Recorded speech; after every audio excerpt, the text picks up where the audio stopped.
the punchers around him lifting up a joyful chorus of shots and shouts, showing off on their own account to a considerable extent, but sincere over all because of the victory that the Duke had won.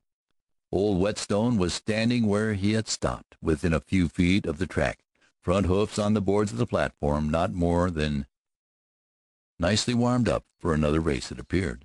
As the observation car passed, a young woman leaned over the rail, handkerchief reached out to the Duke as if trying to give it to him. He saw her only a second before she passed, too late to make even a futile attempt to possess the favor of her appreciation. She laughed, waving it to him, holding it out as if in challenge for him to come and take it. Without wasting a precious fragment of a second in hesitation, the Duke sent Whetstone thundering along the platform in pursuit of the train. It seemed a foolish thing to do and a risky venture, for the platform was old, its planks were weak in places.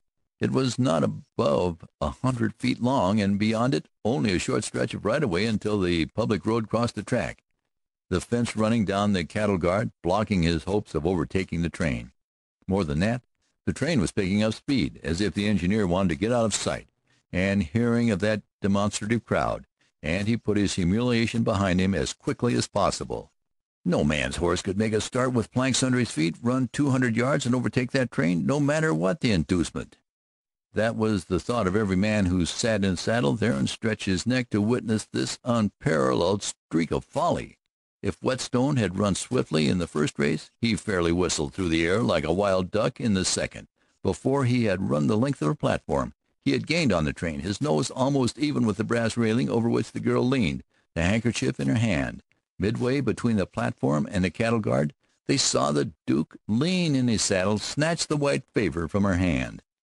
The people on the train cheered this feat of quick resolution, quicker action, but the girl whose handkerchief the Duke had won only leaned on the railing, holding fast with both hands, as if she offered her lips to be kissed, and looked at him with a pleasure in her face that he could read as the train bore her onward into the west.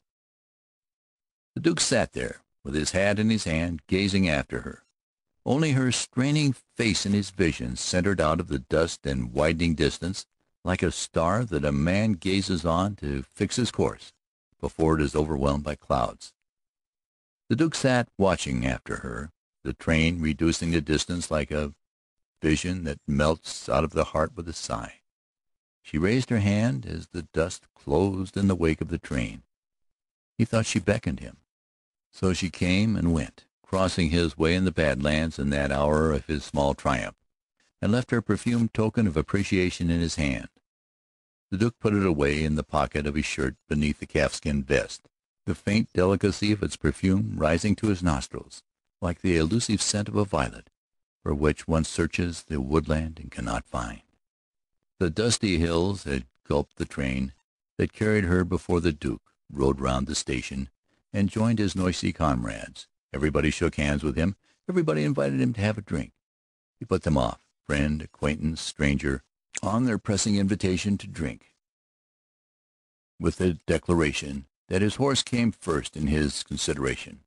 After he had put Whetstone in the livery barn and fed him, he would join them for a round, he said. They trooped into the saloon to square their bets, the Duke going his way to the barn. There they drank and grew noisier than before, to come out from time to time, mount their horses, gallop up and down the road that answered Misery for a street, and shoot good ammunition into the harmless air. Somebody remarked after a while that the Duke was a long time feeding his horse, Tartar-leg, and others went to investigate. He had not been there, the keeper of the livery barn said. A further look around exhausted all the possible hiding places of Misery. The Duke was not there. "Well," said Taterleg, puzzled, "I guess he went." End of chapter 4.